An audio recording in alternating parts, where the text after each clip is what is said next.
ನಮಸ್ಕಾರ ಬಂಧುಗಳೇ. ನಮಸ್ಕಾರ ಬಂಧುಗಳೇ. ಮಾಮಾಸ್ ಕೈ ರುಚಿಗೆ ಸ್ವಾಗತ ಸುಸ್ವಾಗತ. ಈ ದಿವಸ ನಾವು ಬಂಧುಗಳೇ ಒಂದು ದಿಢೀರ್ ಸಾಂಬಾರ್ ಪೌಡ್ರನ್ನ ಹೇಗೆ ಮಾಡೋದು ಅಂತ ತೋರಿಸ್ತೀವಿ. ದಿಢೀರ್ ಸಾಂಬಾರ್ ಪುಡಿಗೆ ಬೇಕಾಗಿರುವಂತಹ ಸಾಮಗ್ರಿಗಳು: ತೊಗರೆಬೇಳೆ, ತುಪ್ಪ, ಮೆಂತ್ಯ, ಅರಿಶಿಣ ಪುಡಿ, ಹುಣಸೆ ಹಣ್ಣು, ಸಾಸಿವೆ, ಕರಿಮೆಣಸು, ಉಪ್ಪು, ಅಲಸಂದೆ ಕಾಳು, ಕರಿಬೇವು, ಗುಂಟೂರು ಮೆಣಸಿನಕಾಯಿ, ಬ್ಯಾಡಗಿ ಮೆಣಸಿನಕಾಯಿ, ಧನಿಯಾ,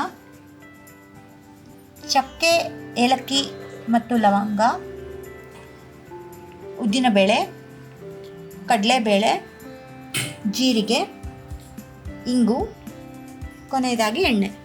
ಸೊ ಹಾಗಾದ್ರೆ ಬನ್ನಿ ಬಂಧುಗಳೇ, ನಾವು ಇವತ್ತು ದಿಢೀರ್ ಸಾಂಬಾರ್ ಪುಡಿ ಹೇಗ್ ಮಾಡೋದು ಅಂತ ತಿಳ್ಕೊಳ್ಳೋಣ. ಐಟಮ್ಸ್ ಏನೋ ನೋಡೋಕೆ ತುಂಬಾ ಜಾಸ್ತಿ ಅಂತ ಅನ್ಸತ್ತೆ, ಬಟ್ ಅದನ್ನ ಮಾಡ್ತಾ ಹೋದಂಗೆ ಸಾಂಬಾರ್ ಮಾಡುವಾಗ ಐಟಮ್ ಯಾವ್ದು ಬೇಕಾಗಿಲ್ಲ. ಅದೇ ಖಂಡಿತ ಒಂದ್ ಕೊಬ್ಬರಿ ಅಂದ್ರೆ ಕಾಯಿ ತುರಿ ಹಾಕ್ಬಿಟ್ರೆ ಸಾಂಬಾರ್ ಆಗೋಗತ್ತೆ ಈ ಪುಡಿ ಜೊತೆಗೆ. ಸೊ ತಿಳ್ಕೊಳ್ಳೋಣ ಹಾಗಾದ್ರೆ ಇದನ್ನ ಹೇಗ್ ಮಾಡೋದು, ಮೊದ್ಲು ಯಾವ್ದನ್ನ ಹುರ್ಕೊಳ್ಳೋದು, ಹೇಗೆ ಆಯ್ತು ಮಿಕ್ಸಿಗೆ ಹಾಕೊಂಡು ಖಂಡಿತ. ಆಮೇಲೆ ಇವತ್ತು ಹಲಸಂದೆ ಕಾಳು ಸೈಡ್ಗೆ ಎತ್ತಿಟ್ಬಿಡ್ಬಿಟ್ಟ. ಹಲಸಂದೆ ಕಾಳು ಇಲ್ಲಿ ಪುಡಿಗೆ ಅವಶ್ಯಕತೆ ಇದೆ. ಸೊ ಈ ಅಲಸಂದೆ ಕಾಳು ನಾವು ತಗೊಂಡಿದೀವಿ ಅಂದ್ರೆ ತಗೊಂಡಿದೀವಿ. ನೆಕ್ಸ್ಟ್ ನಾವು ಹುಳಿ ತೋರಿಸ್ತೀವಿ. ಅದು ಯಾವ ಹುಳಿ?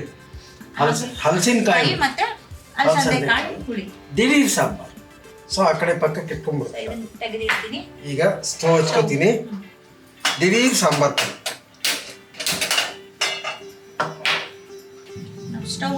ಸ್ಟವ್ ಹಚ್ಕೊಂಡಿದೀವಿ. ಎಣ್ಣೆ ಹಾಕಮ್ಮ. ಈ ತುಪ್ಪ ಏನು ಅವಶ್ಯಕತೆ ಇಲ್ಲ, ಪುಡಿ ಹುರ್ಕೊಳಕ್ಕೆ ಸಾಕು. ಒಂದು 2 ರಿಂದ 3 ಸ್ಪೂನ್ ಎಣ್ಣೆ ಹೌದು, ಪುಡಿ ಹುರ್ಕೊಳಕ್ಕೆ. ಕಡಲೆಬೇಳೆ ನಾನು ಮುಷ್ಟಿ ಲೆಕ್ಕದಲ್ಲಿ ತೋರಿಸ್ತೀನಿ ಇವತ್ತು. ಓಕೆ, ಕಡಲೆಬೇಳೆ 1-2 ಮುಷ್ಟಿ, ಉದ್ದಿನಬೇಳೆ ಇದು ಅರ್ಧ ಮುಷ್ಟಿ, ಚಕ್ಕೆ, ಲವಂಗ, ಏಲಕ್ಕಿಕಾಯಿ ಇದು ಆಪ್ಷನಲ್. ಸ್ವಲ್ಪ ಹಾಕಿದ್ರೆ ಗಮ್ಮಂತ ಚೆನ್ನಾಗಿರುತ್ತೆ. 1 ಇಂಚು ಚಕ್ಕೆ, 4-5 ಏಲಕ್ಕಿ, ಲವಂಗ 5. ಇದು ನಾವು ಹೆಚ್ಚು ಕಮ್ಮಿ 1 ಪಾವು ತೊಗರಿ ಬೇಳೆ ಮಾಡ್ತಾ ಇರೋದು. 7-8 ದಿವಸಕ್ಕೆ ಆಗುತ್ತೆ. ಅಂದ್ರೆ ಒಂದು ಮನೆಯಲ್ಲಿ 3 ಜನ ಇದ್ದಾರೆ, 4 ಜನ ಇದ್ದಾರೆ ಅಂತ ಅನ್ಕೊಂಡ್ರು ಕೂಡ ಆ 4 ಜನಕ್ಕೆ ಪ್ರತಿದಿನ ಸಾಂಬಾರ್ ಮಾಡಿದ್ರೆ 7-8 ದಿನಕ್ಕೆ ಆಗುವಷ್ಟು ಪ್ರಮಾಣ ತೋರಿಸ್ತಾ ಇರೋದು ಇವಾಗ. ಇದೇ ಹಂತದಲ್ಲಿ ತೊಗರಿ ಬೇಳೆ. ಇಲ್ಲಿ ತೊಗರಿ ಬೇಳೆ ಹೇಗೆ ಅದನ್ನು ಮುಷ್ಟಿ ಲೆಕ್ಕದಲ್ಲೇ ತಗೊಳ್ಳೋದಾ? ಅದು ಈಗ ನಾವು ಎಷ್ಟು ಹಾಕಿದ್ವಿ? 2 ಮುಷ್ಟಿ ಕಡಲೆಬೇಳೆ ಹಾಕಿದ್ವಿ. 1 2 3 4 5 6ರಿಂದ 7 ಮುಷ್ಟಿಯಷ್ಟು ತೊಗರಿ ಬೇಳೆ. ಸೊ ಇದನ್ನ ನಾವು ಇನ್ನೊಂದು ರೀತಿಯಲ್ಲಿ ನೋಡ್ಕೋಬಹುದಲ್ವಾ? ಮುಷ್ಟಿ ಅಂತಂದ್ರೆ ಕೆಲವ್ರು ಏನ್ ಮಾಡ್ತಾರೆ ಅಂದ್ರೆ ಹೊರಮುಷ್ಟಿ ಅದೆಲ್ಲ ಹಾಕಿದ್ದು ಒಳಮುಷ್ಟಿನೇ. ಅದೇ ಆ ತರ ಇದ್ದಾಗ ಪರವಾಗಿಲ್ಲ. ಅದು ಗೊತ್ತಿಲ್ಲದೆ ಇರೋರಿಗೆ ನೀವು ಅದನ್ನ ಒಂದ್ ಕಪ್, ಮೆಜರಿಂಗ್ ಕಪ್ ಅಲ್ಲೋ ಒಂದ್ ಬಟ್ಲಲ್ಲೋ ಯಾವ್ದಾದ್ರು ಒಂದು ಅದಕ್ಕೆ ಈಗ ಸಣ್ಣ ಬಟ್ಲು, ಇಂಥ ಬಟ್ಲು ಎಕ್ಸಾಂಪಲ್. ಇದರಲ್ಲಿ 2 ಬಟ್ಲು ಕಡಲೆಬೇಳೆ, ಇದರಲ್ಲಿ ಅರ್ಧ ಬಟ್ಲು ಉದ್ದಿನ ಬೇಳೆ, ಇದರಲ್ಲಿ 6 ಬಟ್ಲು ತೊಗರಿ ಬೇಳೆ. ಈ ರೀತಿನೂ ಮಾಡ್ಕೋಬಹುದು. ಅಂದ್ರೆ ಅದು ನಮ್ಮ ಒಂದು ಅಳತೆಗೆ ಕರೆಕ್ಟ್ ಆಗಿರೋ ಹಂಗೆ ಮಾಡ್ಕೊಂಡ್ರೆ ಗೊತ್ತಾಗತ್ತೆ. ಇಲ್ಲ ಅಳತೆಯ ಒಳಮುಷ್ಟಿ ಹೊರಮುಷ್ಟಿ ಅಂತ ಏನು ಅಳತೆಯನ್ನೇ ಇಟ್ಕೋತೀವಿ ಅನ್ನೋದಾದ್ರೆ ಅದು ಗೊತ್ತಿರೋದು ಕೂಡ ಮುಷ್ಟಿ ಪ್ರಮಾಣದಲ್ಲೇ ಹಾಕೊಂಡು ಮಾಡ್ಕೋಬಹುದು. ಇದು ನೋಡಿ, ಎಣ್ಣೆ ಹಾಕಿ ಹುರಿತಿದ್ದಂಗೆನೆ ಅದ್ರ ಬಣ್ಣನೂ ಎಷ್ಟು ಚೇಂಜ್ ಆಯ್ತು.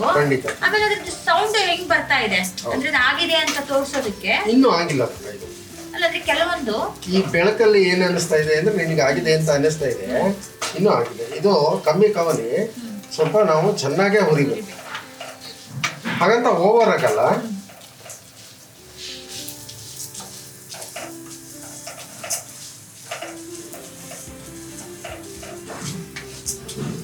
ಕೆಲವ್ರ ಮನೇಲಿ ಈಗ ನಾವು ಪೊಂಗಲ್ಗೆ ಹೆಸರು ಬೇಳೆ ಹುರಿದು ಹಾಕ್ತೀವಲ್ಲ, ಕೆಲವರು ಈ ತೊಗರಿ ಬೇಳೆನೋ ಸಾಂಬಾರು ಈ ರಸಮ್ಗೆಲ್ಲ ಸ್ವಲ್ಪ ತುಪ್ಪದಲ್ಲಿ ಸೊ ಎಣ್ಣೆಯಲ್ಲಿ ಸ್ವಲ್ಪ ಹುರಿದು ಬಿಟ್ಟು ಬೇಯಕ್ಕೆ ಹಾಕ್ತಾರೆ. ಆ ಪರಿಮಳ ಘಮ ಬೇಕು. ಆಮೇಲೆ ಹುರಿಯೋದ್ರಿಂದ ಈ ಬ್ಯಾಕ್ಟೀರಿಯಾ, ಈ ಪೌಡ್ರುಗಳು, ಈ ಯಾವುದು ಹಾಳಾಗದೆ ಇರಲಿ ಅಂತ ಅಂದ್ಬಿಟ್ಟು ಪೌಡ್ರುಗಳನ್ನ ಉಪಯೋಗಿಸ್ತಾರಲ್ಲ, ಅದೆಲ್ಲ ಡಿಸ್ಟ್ರಾಯ್ ಪ್ರಿಸರ್ವೇಟಿವ್ಸ್ ಏನು ಉಪಯೋಗಿಸ್ತಾರೆ, ನಾವು ಉಪಯೋಗಿಸೋದು ಉಳಿಸೋದಕ್ಕೋಸ್ಕರ ಏನು. ಇವಾಗ ನಾವು ರೆಡಿಮೇಡ್ ಫುಡ್ಸ್ ನ ತಗೋತೀವಲ್ವಾ, ಮಾರ್ಕೆಟ್ ಅಲ್ಲಿ ಸಿಗತ್ತೆ, ಅದು ಅಲ್ಲಿ ನಾವು ತಪ್ಪು ಸರಿ ಅಂತ ಹೇಳಕ್ ಆಗಲ್ಲ, ಯಾಕಂದ್ರೆ ಅದನ್ನ ಅವ್ರು ಕಾಪಾಡಲೇಬೇಕು. ಹೌದು. ಈಗ ನಾವು ಉಪ್ಪಿನಕಾಯಿ ಹೆಂಗೆ ಉಪ್ಪು ಹಾಕ್ಬಿಟ್ಟು ನಾವು ಪ್ರಿಸರ್ವೇಟಿವ್ ಆಗಿ ಉಪಯೋಗಿಸ್ತೀವೋ ಅದೇ ರೀತಿಯಾಗಿ ಇವಾಗ ಸಿಗುವಂತಹ ಒಂದು ಪ್ರಿಸರ್ವೇಟಿವ್ಸ್ ನ ಉಪಯೋಗಿಸ್ತಾರೆ. ಖಂಡಿತ. ಈಗ ಧನಿ ಹಾಕ್ತಾ ಇದ್ದೀನಿ. 1 2 3 4ರಿಂದ ಒಂದು 4.5 ಮುಷ್ಟಿ ಕರಿಬೇವಿನ ಸೊಪ್ಪು. ಹೌದು, ಇದು ಒಣಗಿದೆ, ತೊಂದರೆ ಇಲ್ಲ, ಸಾಕು. ಬ್ಯಾಡಗಿ ಮೆಣಸಿನಕಾಯಿ ಇಷ್ಟು ಬೇಕು.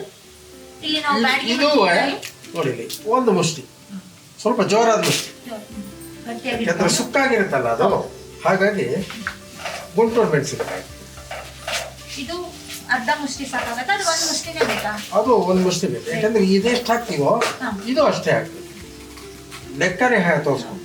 3 6 6 4 10 12 ಒಣಮೆಣಸು, ಗುಂಟೂರು ಮೆಣಸು. ಅಂದ್ರೆ ನಾವು ಗುಂಟೂರು ಮೆಣಸಿನಕಾಯಿನ ಖಾರಕ್ಕೋಸ್ಕರ ಉಪಯೋಗಿಸ್ತಾ ಇರೋದು, ಬ್ಯಾಡಗಿ ಮೆಣಸಿನಕಾಯಿನ ಬಣ್ಣಕ್ಕೋಸ್ಕರ ಉಪಯೋಗಿಸ್ತಾ. ಖಂಡಿತ. ಅದರಿಂದ ಸ್ವಲ್ಪ 1-2 ಮೆಣಸಿನಕಾಯಿಗಳು ಹೆಚ್ಚು ಕಡಿಮೆ ಆದ್ರೂ ಪರವಾಗಿಲ್ಲ. ಆದ್ರೆ ಅದನ್ನ ನಾವು ಮೆಣಸಿನಕಾಯಿ ಹಾಕೋ ಪ್ರಮಾಣ, ಬ್ಯಾಡಗಿ ಬರೀ ಘಮ ಅಲ್ಲ, ಬ್ಯಾಡಗಿ ಕಲರ್ ಒಳ್ಳೆ, ಬರೀ ಕಲರ್ ಅಲ್ಲ, ಒಳ್ಳೆ ರುಚಿ ಕೊಡುತ್ತೆ. ಗುಂಟೂರು ಅಷ್ಟೇ, ಗುಂಟೂರಿಗೆ ತನ್ನದೇ ಆದ ಒಂದು ರುಚಿ ಇದೆ. ಸೊ ಈ ಮೆಣಸಿನಕಾಯಿ ಹಾಕೊಳ್ಳೋ, ಒಣ ಮೆಣಸಿನಕಾಯಿ ಹಾಕೊಳ್ಳೋ ಪ್ರಮಾಣನ ನಮ್ಮ ರುಚಿಗೆ ತಕ್ಕಂಗೆ ನಾವು ಜಾಸ್ತಿನೂ ಮಾಡ್ಕೋಬಹುದು, ಕಡಿಮೆನೂ ಮಾಡ್ಕೋಬಹುದು. ಮೆಂತ್ಯ ಹಾಕೋಬೇಕಾಯ್ತು, ನಾವು ಮರ್ತು ಬಿಟ್ವಿ. ಈಗಲೂ ಕಾಲ ಮಿಂಚಿಲ್ಲ, ಯಾಕಂದ್ರೆ ಹುರಿತಾ ಇದೀವಲ್ಲ. ಈ ಮದ್ದಿಗೆ ಹಾಕೋ 1 ಸ್ಪೂನ್ ಸಾಕ, ಒಂದು ಸಣ್ಣ ಸ್ಪೂನ್ ಆದ್ರಿಂದ 1 ಸ್ಪೂನ್ ಸಾಕು.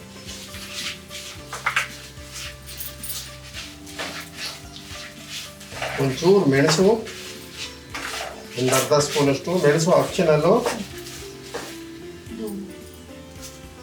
ಒಳ್ಳೆ ರುಚಿ ಕೊಡುತ್ತೆ. ಮೆಣಸು ಆರೋಗ್ಯ ದೃಷ್ಟಿಯಿಂದಾನು ಮೆಣಸು ತುಂಬಾ ಒಳ್ಳೆಯದು.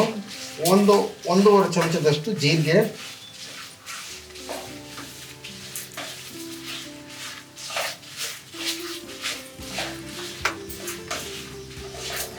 ಇದೆಲ್ಲ ಹದವಾಗಿ ಆಗಿದೆ. ಈಗ ಇದನ್ನ ಚೆನ್ನಾಗಿ ನೈಸ್ ಆಗಿ ಪುಡಿ ಮಾಡ್ಕೊಂಡ್ಬಿಡಿ. ಹುಣಸೆ ಹಣ್ಣು ಈಗ ನಮಗೆ ಒಂದು 7-8 ದಿವಸಕ್ಕೆ ಪುಡಿ ಆಗುತ್ತೆ.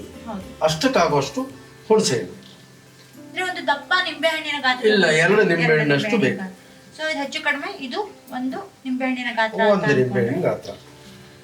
ಇದು ಹಾಕ್ಬೋದು, ಇನ್ನೂ ಹಾಕ್ಬೋದು, ಒಂದು 2-3 ನಿಂಬೆ ಹಣ್ಣಿನ ಗಾತ್ರ ಹಾಕಬಹುದು.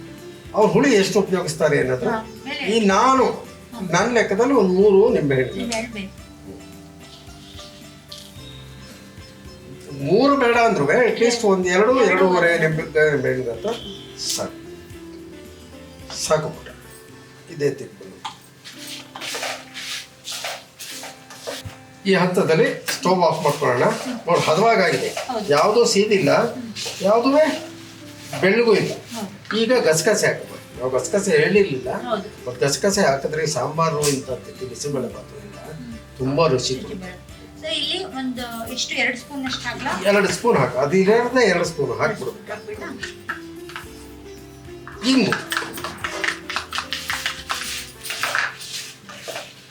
ಹಿಂಗು ಅಷ್ಟೇ 2 ಸ್ಪೂನ್ ಹಿಂಗು ಬೇಡ ಅಂದವರು ಹಿಂಗನ್ನೇ ಸ್ಕಿಪ್ ಮಾಡ್ಬೋದು, ಬೆಳ್ಳುಳ್ಳಿ ಒಗ್ಗರಣೆ ಕೊಡ್ಬೋದು. ಬಟ್ ಈ ಸಾಂಬಾರ್ ಪುಡಿಗೆಲ್ಲ, ಸಾಂಬಾರ್ ಪುಡಿಗೆಲ್ಲ ಕೆಲವರು ಏನ್ ಮಾಡ್ತಾರೆ ಗೊತ್ತಾ, ಹಿಂಗನ್ನು ಹಾಕ್ತಾರೆ, ಬೆಳ್ಳುಳ್ಳಿನೂ ಹಾಕ್ತಾರೆ. ಅಬ್ಸರ್ವ್ ಮಾಡಿದೀಯಾ, ನೋಡಿದೀಯಲ್ಲ? ಅಲ್ಲ, ಅದೇನೋ ಒಂಥರ ಅದು ಅವರ ಅಡಿಗೆ ಊಟ ಅನ್ನೋದು ತನ್ನಿಚ್ಛೆ, ನೋಟ ಪರನಿಚ್ಛೆ. ಹಂಗಿರುವಾಗ ಅದು ಅವರಿಗೆ ಬಿಟ್ಟಿರೋದು. ಆದ್ರೂ ಕೂಡ ನಾನೇನ್ ಹೇಳಕ್ ಇಷ್ಟಪಡ್ತೀನಿ ಇಲ್ಲಿ ಅಂತಂದ್ರೆ ನಮ್ಮ ಭಾರತೀಯ ಸಾಂಪ್ರದಾಯಿಕ ಅಡಿಗೆಗಳೇನಿದೆಯಲ್ಲ ಅದ್ರಲ್ಲಿ ಇದನ್ನ ನೋಡಿ ಹುರಿಯುವಾಗ್ಲೇನೆ ಒಂದು ಪರಿಮಳ ಬರುತ್ತೆ, ಒಂದು ಘಮ ಬರುತ್ತೆ.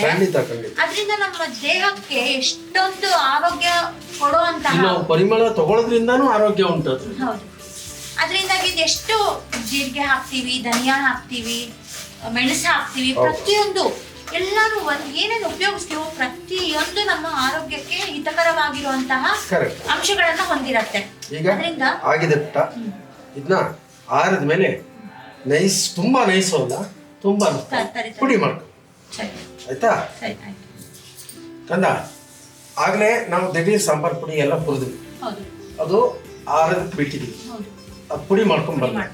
ಪುಡಿ ಮಾಡೋದಕ್ಕೆ ಮುಂಚೆ ಆ ದಿಢೀರ್ ಸಾಂಬಾರ್ ಪುಡಿ ಉಪಯೋಗಿಸಿ ನಾವು ಇವತ್ತು ಒಂದು ಹಲಸಿನಕಾಯಿ, ಈಗ ಹಲಸಿನಕಾಯಿ ಸೀಸನು, ಇದೇ ತರ ಬೇಕಾದ್ರೂ ಮಾಡ್ಲಿ, ಅಥವಾ ಇದನ್ನ ಇದನ್ನ ಹುರಿದು ಪುಡಿ ಮಾಡಿ ತೆಂಗಿನಕಾಯಿ ಜೊತೆ ಎಲ್ಲ ರುಬ್ಬಿ ಅದನ್ನು ಮಾಡ್ಕೋಬಹುದು. ಈಗ ಸ್ಟವ್ ಆನ್ ಮಾಡ್ಕೊಳ್ಳೋಣ.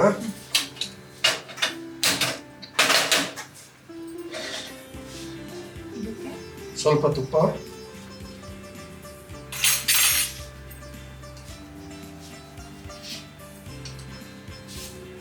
ಸಾಕು. ಒಂದು 2 ಚಮಚದಷ್ಟು ಎಣ್ಣೆ, ಕಣ್ಣು ಸಾಕಮ್ಮ. ಸಾಸಿವೆ ಸಣ್ಣ ಚಮಚ ಆದ್ರಿಂದ ಒಂದು 3 ಚಮಚ, ಅದು 3 ಚಮಚ ಅಲ್ಲ, ಟೇಬಲ್ ಸ್ಪೂನ್ ಲೆಕ್ಕದಲ್ಲಿ 1 ಚಮಚ ಬರೋದು. ನಾವು ಸಾಸಿವೆ ಡಬ್ಬಿ ಅಂತ ಮಾಡ್ತೀವಲ್ವಾ, ಅದರಲ್ಲಿರೋ ಡಿಸೈನರ್ ಇದರಲ್ಲಿ ಸ್ಪೂನ್ಗಳಲ್ಲಿ ಸ್ವಲ್ಪ ಜೀರಿಗೆನೂ ಆಪ್ಷನಲ್ಲು, ಸಾಕು. ಯಾವುದು ಅತಿ ಆಗ್ತದೆ. ಈ ಸಾಸಿವೆ ಜಾಸ್ತಿ ಹಾಕಿದ್ರು ತಿನ್ನಕ್ಕಾಗಲ್ಲ, ಅಥವಾ ಸಾಸಿವೆ ಸಿಡಿದೇ ಹೋದ್ರೂ ತಿನ್ನಕ್ಕಾಗಲ್ಲ. ಕರಿಬೇವು, ಒಣಮೆಣಸಿನ್ಕಾಯಿ, 4 ಹಾಕಮ್ಮ, ಸಾಕು. ಸೌತೆ ಕಾಳು, ಇಲ್ಲಿ ನಾವು ಬೇಳೆ ಉಪಯೋಗಿಸ್ತಾ ಇಲ್ಲ, ಹಾಕಮ್ಮ. ಒಂದು ದೊಡ್ಡ ಬೌಲ್ನಲ್ಲಿ ನಾವು ಈ ಸೈಜ್ ಗುಂಡು ಹೋಳು ಹೆಚ್ಚಿಟ್ಕೊಂಡಿರ್ತಕ್ಕಂಥ ಎಳೆ ಹಲಸು,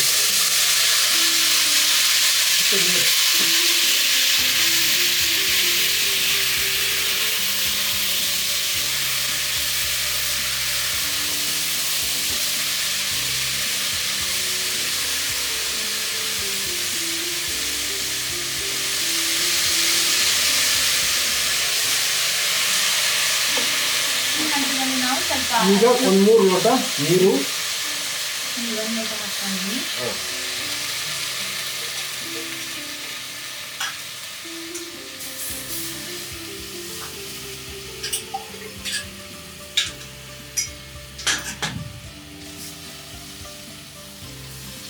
ಸ್ವಲ್ಪ ಅರಿಶಿನ,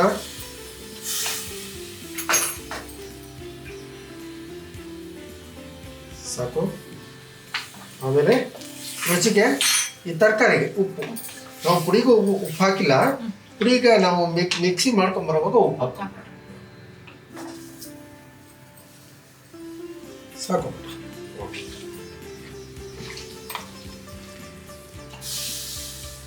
ಈಗ ಮುಚ್ಚಿ ಈ 4 ವಿಷಲ್ ಹೋಗ್ಬೇಕು. ಹಲಸಿನಕಾಯಿ ಸ್ವಲ್ಪ ನಿಧಾನ.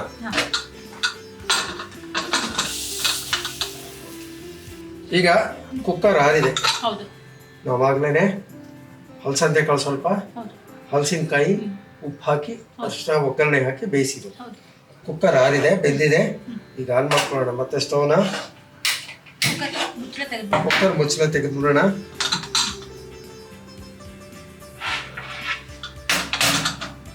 ಈಗ ಮಿಕ್ಸಿಗೆ ಬೇಕಾದ್ರೂ ಹಾಕೋಬಹುದು, ಈ ಪುಡಿ ಡೈರೆಕ್ಟ್ ಆಗಿ ಬೇಕಾದ್ರೂ, ಯಾಕಂದ್ರೆ ಅದರಲ್ಲಿ ಉಪ್ಪು ಹುಳಿ ಖಾರ ಎಲ್ಲ ಸೇರಿದೆ. ಇದಕ್ಕೂ ಹೋಳಿಗೆ ನಾವು ಸ್ವಲ್ಪ ಉಪ್ಪು ಹಾಕಿದೀವಿ. ಈಗ ನಾವು ಸ್ವಲ್ಪ ರುಬ್ಬಾಕೆ ತೋರಿಸೋಣ.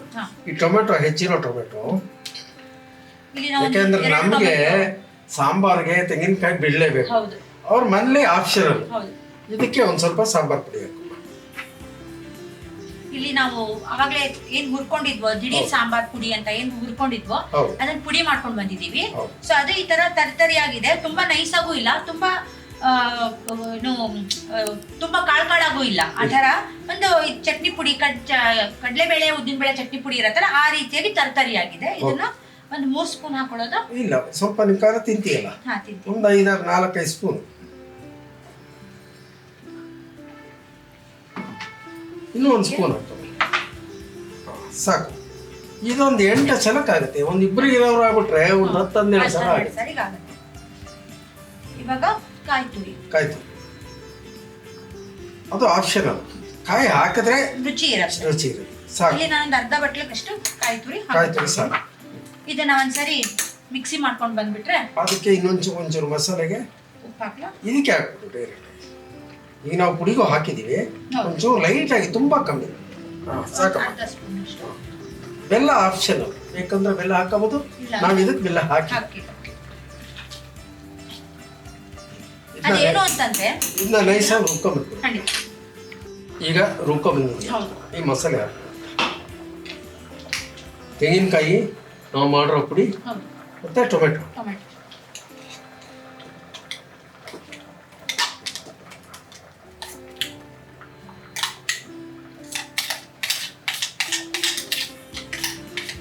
ಸಾಂಬಾರು ಮಿನಿಮಮ್ ಒಂದು 6-7 ಜನಕ್ಕಂತೂ ಖಂಡಿತ.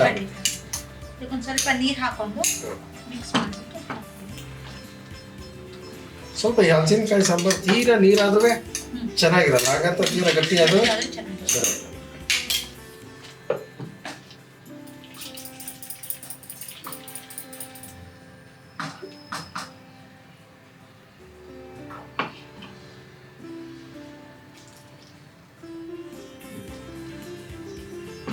ನಮ್ಮಲ್ಲಿ ಈ ಸಾಂಬಾರು ಈ ತರದಕ್ಕೆ ಹುಳಿ ರಸಂಗೆ ಸ್ವಲ್ಪ ಬೆಲ್ಲ ಆಗುತ್ತೆ. ಸ್ವಲ್ಪ ಒಂದು ಸ್ಪೂನ್ನಷ್ಟು ಬೆಲ್ಲದ ಸಿರಪ್ ಇನ್ನೊಂಚೂರು ಹಾಕ್ಬೋದು, ಸಾಕು. ಅದು ಲಿಕ್ವಿಡ್ ಫಾರ್ಮ್ ಅಲ್ಲಿ ಇದ್ರಿಂದ 2 ಚಮಚ, ಇಲ್ಲ ಅಂದ್ರೆ 1 ಚಮಚ ಬೆಲ್ಲ. ಈಗ ಆಗಿದೆ, ರೆಡಿ ಆಗಿದೆ. ಈ ಹಂತದಲ್ಲಿ ಸ್ಟವ್ ಆಫ್ ಮಾಡೋಣ. ಮನೆ ಅನ್ನ ಆದಷ್ಟು ಕಮ್ಮಿ ಇರೋದೊಂದು ಅನ್ನ ಹಾಕೊಂಡು ತುಪ್ಪ ಪುಳಿ ಹಾಕೊಂಡು ದಯವಿಟ್ಟು ರುಚಿ ನೋಡ್ಬಿಟ್ಟು ನಿನ್ನ ಅಭಿಪ್ರಾಯಗಳು ಒಂದ್ಸಲ ಮಿಕ್ಸ್ ಮಾಡಿ ನೋಡಿ. ಏನಾರ ವ್ಯತ್ಯಾಸ ನಿಮ್ಗೆ ಗೊತ್ತಾಗ್ತಾ ಇದೆಯಾ? ಇಲ್ಲ, ಏನು ಗೊತ್ತಾಗ್ತಲ್ಲ. ಇದಕ್ಕೆ ನೋಡಿದ್ರೆ ಯಾವ ವ್ಯತ್ಯಾಸನೂ ಇಲ್ಲ. ಹೌದು. ಈಗ ಸಾಂಬಾರ್ ಹಾಕ್ತೀನಿ, ಸ್ವಲ್ಪ ತಿಳಿ, ಪಕ್ಕಕ್ಕೆ 4 ಹಲಸಿನಕಾಯಿ. ಇದ್ರ ರುಚಿ ಹಲಸಿನಕಾಯಿಂದು ಯಾವ ತರಕಾರಿಲೂ ಬರಲ್ಲ. ಅದು ಯಾಕೆಂದ್ರೆ ಸೀಸನ್ ಅಲ್ಲಿ ನೋಡು, ಯಾವಾಗ್ಲೂ ಸಿಗೋದಲ್ಲ. ಬೇರೆ ತರಕಾರಿಗಳು ನಾವು ನೋಡ್ತಾನೆ ಇರ್ತೀವಿ, ಅನ್ಸುತ್ತೆ ನಮ್ಗೆ. ಇದು ಅಪರೂಪಕ್ಕೆ ಸಿಗೋದ್ರಿಂದ ಅವರೆಕಾಳು ಅಷ್ಟೇ. ಈಗ ಪಕ್ಕಕ್ಕೆ ಒಂಚೂರು ಹಲಸಿನಕಾಯಿ ರುಚಿ ನೋಡಿ. ನಿನ್ನ ಬಿಸಿ ಇದೆ ತುಂಬಾ, ನಿಧಾನ ಮಾಡು. ಇದರಲ್ಲಿ ಅಲಸಂದೆ ಕಾಳು ಮತ್ತೆ ಹಲಸಿನಕಾಯಿ ಕ್ಯೂಬ್ ಆಗಿ ಕಟ್ ಮಾಡಿರೋದು ಇದೆ. ಇದನ್ನ ನೋಡೋದಕ್ಕೆ ತೊಗರಿ ಬೇಳೆ ಹಾಕದೇ ಇರೋ ಸಾಂಬಾರು ಅಂತ ಅನ್ಸೋದೇ ಇಲ್ಲ. ಏನು ಅಂದ್ರೆ ತೊಗರಿ ಬೇಳೆ ಚೆನ್ನಾಗಿ ಬೆಂದ್ಬಿಟ್ಟಿದೆ, ಸ್ಮ್ಯಾಶ್ ಮಾಡಿದ್ದಾರೆ ಅಂತ ಅನಿಸ್ತಾ ಇದೆ. ಸೊ ಪರಿಮಳ ತುಂಬಾ ಚೆನ್ನಾಗಿ ಬರ್ತಾ ಇದೆ. ಈ ಸಾಂಬಾರು ಹೊಂದ್ಕೊಳ್ಳುತ್ತೆ. ಅನ್ನದ ಜೊತೆ ಮಿಕ್ಸ್ ಮಾಡಿದಾಗ್ಲೂ ಅಷ್ಟೇ ಏನೋ ಒಂಥರ ನೀರಾಗಿ ಅನ್ನಕ್ಕೆ ಬೈಂಡಿಂಗು ತುಂಬಾ ಚೆನ್ನಾಗಿ ಕೊಡ್ತಾ ಇದೆ. ನೋಡ್ತಾ ಇದ್ದೀನಿ. ಹೌದು. ಸೊ ಇದನ್ನ ಟೇಸ್ಟ್ ಮಾಡ್ತೀನಿ ಇವಾಗ. ಬಿಸಿ ಉಪ್ಪು ಮಾಡ್ಕೊಂಡು